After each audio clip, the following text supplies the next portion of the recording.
How to explain the current state of the West. While it is not possible to explain everything in just one video, this video will demonstrate that the people of the nations of the West are at war with a chaotic form of globalism that is replacing national democracy and liberty. The implementation of the Paris Agreement could be the last battle in that war. But it is a battle we can win. We will explain the relevance of the 1992 United Nations Global Agenda 21 and how this was updated in 2015 to become the United Nations Global 2030 Agenda, and how in the same year this global agenda was incorporated into the Paris Agreement and then entered into force during 2016. Our explanation will focus on two global organizations, the United Nations and the World Economic Forum. The movement towards an idealistic globalism has been building ever since World War I, but has its antecedents throughout history. Many of the ideas behind globalism were brought about by a seemingly altruistic desire to better the lot of mankind by reorganizing the existing inefficient national governments and societies into an ideal global government. Similar ideas have existed for thousands of years, including that of Plato's Republic in 380 BC. But we can start our understanding at the year 1516.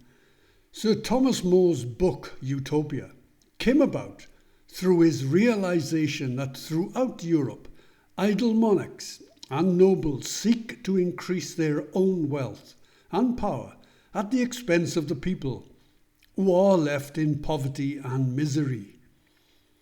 The book is a discussion of an imaginary island, Utopia, that possesses a seemingly ideal society that featured the abolition of private property, freedom from sexual discrimination, was devoid of violence, and tolerated all religions.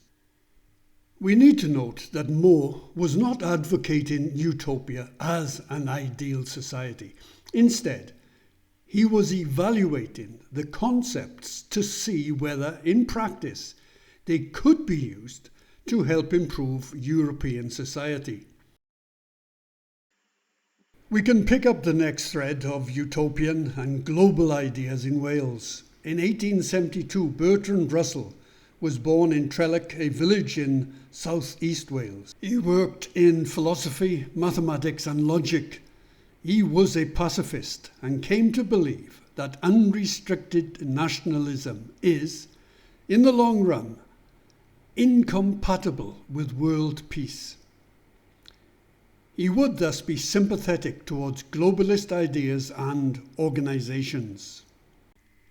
His anti-nationalist view was inspired and given credibility by the outbreak of World War I. The turmoil created by the war led to widespread desire for great political change. It was widely believed that if nations came together, future wars could be prevented, and World War I would be the war to end all wars. This utopian, perhaps ingenuous belief led to the formation of the League of Nations in 1920. The League was initiated by the victorious Allied powers. However, it was doomed to failure, partly because the US did not join, and perhaps even more so by the Treaty of Versailles, which had been finalized 1 year before in 1919. The Treaty of Versailles held Germany responsible for starting the war and imposed harsh penalties in terms of loss of territory, massive reparation payments, and demilitarization. These penalties caused severe economic distress in Germany. With little doubt, the conditions of the treaty played a large part in the rise of Adolf Hitler and the Nazi Party, and World War II. The embryonic globalist objective of the League of Nations to stop wars had not been accomplished. As Benito Mussolini put it, the League is very well when sparrows shout, but no good at all when eagles fall out. But governments and independent thinkers such as Bertrand Russell still clung to the utopian ideal of a global international organization that would eradicate wars and bring peace. The United Nations was formed in 1945. The initial membership was much stronger than the League of Nations and included the United States, the USSR, Great Britain, and 48 other founding member countries. The primary purpose of the United Nations, as expressed in Article 1 of its Charter, is to maintain international peace and security. A supporting objective is to achieve international cooperation in solving international problems of an economic, social, cultural, or humanitarian character. In Article 2, there is an important qualification. Nothing contained in the present Charter shall authorize the United Nations to intervene in matters which are essentially within the domestic jurisdiction of any state. The United Nations began to spread its area of influence when the World Health Organization was established in 1948. However, its influence was unable to prevent the Vietnam War of 1955 to 1975. In 1988, the IPCC, or Intergovernmental Panel on Climate Change, was formed. However, the United Nations did not prevent the Bosnian War of 1992 to 1995. But in 1992, the same year the Bosnian War started, the United Nations members were able to assemble in Rio, and while there ratified Agenda 21. We need to note the use of the term sustainable development, which is with us to this day. Another phrase is used in 1992 that is with us today. Humanity stands at a defining moment in history. Agenda 21 goes on to develop a theme that, as we shall see, is a fundamental doctrine of the present World Economic Forum. It says that while its successful implementation is first and foremost the responsibility of governments, the broadest public participation and the active involvement of non-governmental organizations and other groups should also be encouraged. This could easily be a quote from the World Economic Forum. The United Nations again failed in its primary objective to maintain international peace and security, and the 20-year war in Afghanistan began in 2001.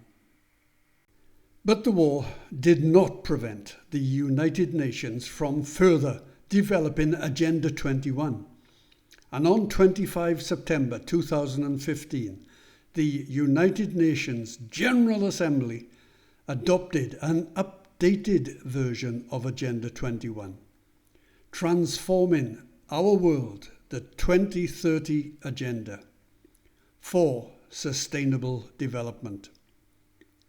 The objectives of the 2030 Agenda were incorporated into the Paris Agreement, and the net zero strategy was adopted. The importance of the Paris Agreement cannot be overemphasized, as these extracts from the United Nations website make clear. They say that collectively, the three post-2015 agendas for action provide the foundation for sustainable, low carbon and resilient development under a changing climate. And achieving the goal of the Paris Agreement is vital to the achievement of all three agendas. Before moving on to evaluate the World Economic Forum, we will judge how well has the United Nations performed in its primary goal to maintain international peace and security. These are just some of the times the United Nations did not maintain international peace and security. It seems Mussolini's remarks apply just as well to the United Nations as they did to the League of Nations. Yet, undeterred, the United Nations has been able to put enormous effort into the Paris Agreement and sustainable development, and is now gearing up for COP26, where apparently the world will come together to secure global net zero and keep 1.5 degrees within reach. The effort put into organising COP26 and the money spent must have been huge. But then, the United Nations now has an almost incredible budget of $3.2 billion US. So even though it cannot maintain international peace and security, it can feed a large army of bureaucrats that none of us voted for. We move on to the World Economic Forum. As the United Nations was evolving, in 1971, a 33-year-old, barely known engineer and economist, Klaus Schwab, married his 24-year-old assistant, Hilda Toll. In the same year, they established the World Economic Forum.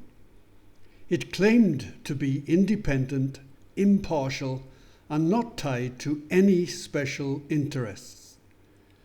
The organization was based on Professor Klaus Schwab's stakeholder theory, meaning a company should serve all its stakeholders, not just its shareholders, employees, suppliers, and the community it is part of.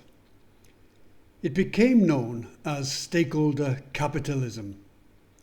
In 1973, they published the Davos Manifesto and started to organize meetings in Davos, Switzerland.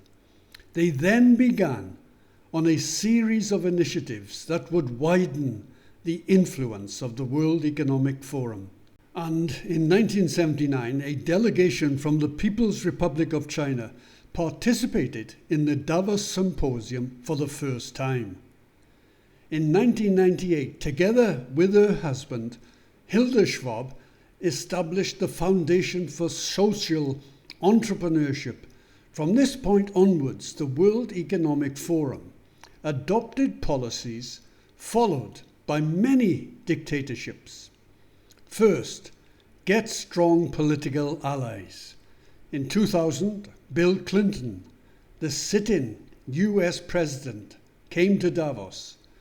The next step in the strategy is to form bonds with future political leaders. In 2004, the Forum of Young Global Leaders was formed. You will recognise some of its members: Boris Johnson, UK Prime Minister; Jacinda Ardern, New Zealand Prime Minister; Emmanuel Macron, President of France. The next step brings the following generation of potential leaders into the fold. In 2011, a network of inspiring young people was formed, the Global Shapers Community. The courtship of senior politicians continued in 2017 with Joe Biden, and in 2018 with the sitting President of the United States, Donald Trump. Justin Trudeau addressed the World Economic Forum also in 2018. In 2019, the climate crisis was on the agenda at Davos. Then, in 2020, the World Economic Forum promises to assist governments and international institutions in tracking progress towards the Paris Agreement and the Sustainable Development Goals. The implementation of the United Nations 2030 Agenda and the Paris Agreement will now be assisted by the World Economic Forum. The World Economic Forum has also been involved in the world's response to COVID-19.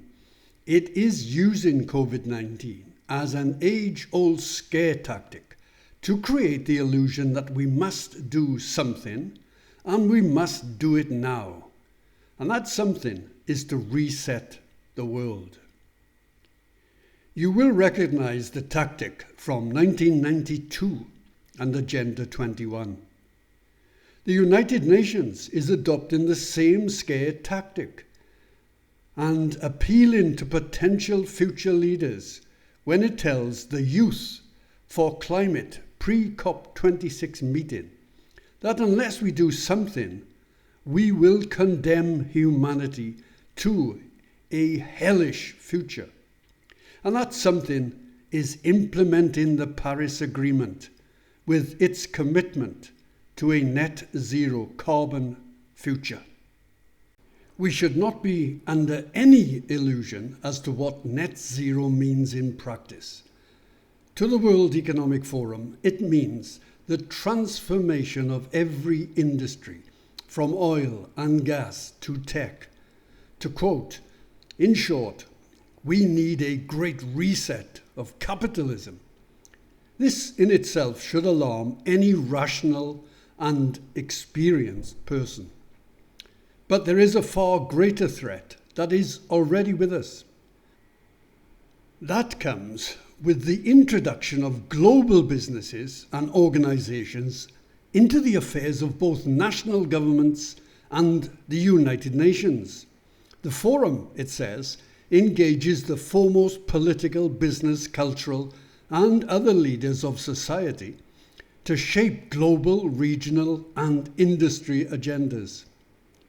The institution incorporates many kinds of organization from both the public and private sectors, international organizations, and academic institutions. That businesses in particular have long lobbied governance is a fact of life. But this brings global business directly into discussion about national and global policies. The World Economic Forum does this through the instrument of global partnerships. It has a community of strategic partners consisting of 100 leading companies from around the world. It says that the partners work closely with the World Economic Forum to help shape industry, regional and global agendas. Let's briefly look at just how dangerous and in fact chaotic that concept is. These tech companies are among the most influential in the world. When discussions about global tech policy take place, they are in a powerful position to influence the debate. These pharmaceutical companies are among the largest in the world. When, for example, discussions about COVID-19 global policy take place, they are in a leading position to influence the debate. There are further complexities that need to be understood. BlackRock is the world's largest asset manager with just over $9 trillion in assets under management. It has a very influential voice when it wants to promote companies it has an interest in, such as pharmaceutical companies. This is not to single out BlackRock. We use it just as one example. BlackRock owns more than 260 million shares in Pfizer. BlackRock owns more than 115 million shares in AstraZeneca. How can this not affect BlackRock's stance on vaccination when consulted as a strategic partner? This is especially the case when its stance is reflected in BlackRock's own attitude to COVID-19 vaccination mandates. Just this one example refutes the foundation claim of the World Economic Forum that it is independent, impartial, and not tied to any special interests. It also demonstrates clearly how the involvement of private businesses in the affairs of government has opened a Pandora's box of complex and chaotic interrelationships where it is difficult to determine who decided what, and it is close to impossible for the voting public to have any influence on its national policies. A new and chaotic form of globalism has been brought into being. Whereas national governance and national democracy had been the sole concerns of national governments, there is now a de facto cloud of global corporations that can and do determine national policies. We arrive at a point where a very rich man such as Bill Gates can walk into the office of the Prime Minister of the United Kingdom and walk out having secured a £400 million partnership as part of a so-called green industrial revolution. This, despite the warnings from the UK's own Treasury about the enormous costs of the green actions which have been determined by the Paris Agreement's net zero strategy. So, where does that leave us and what can we do? Right now, and leading up to COP26, Patricia Espinosa continues the scare tactics by announcing that world conflict and chaos could be the result of a summit failure, that is, a failure to implement the Paris Agreement. On top of this, we are faced with a grand vision of a great reset of capitalism, building back better, and a new world order. This vision, when viewed objectively, comes very close to lunacy and is unachievable. But attempts to carry it out could bring turmoil and misery to the countries of the West. We have a tyrannical and chaotic situation where global companies can use their influence to deny the United Nations Charter. This comment by Jeffrey Tucker is apt. It is applied to America, but is applicable throughout the West. He says that we are inventing a new economic system, the worst of what people call socialism, smashed together with the worst of what people call capitalism. So, we have maximum state control combined with maximum profiteering by the biggest businesses. If we add to that the part played by royalty at the World Economic Forum and COP26, then we seem to go back 500 years to Sir Thomas More when he said, "Idle monarchs and nobles seek to increase their own wealth and power at the expense of the people, who are left in poverty and misery. But there is hope. The hope lies in the fact that achieving the primary goal of the Paris Agreement and its net zero strategy is vital to all the dreams of globalism and a great reset. Which is why this community believes that the Paris Agreement is the most dangerous and far-reaching threat to democracy and liberty ever seen. But at the same time, the Paris Agreement thus becomes the Achilles heel of the powerful global forces. If we block the Paris Agreement, then many, if not all, globalist tactics and plans will be disrupted. Before finishing, we need to clarify why we believe it is the West that is at war.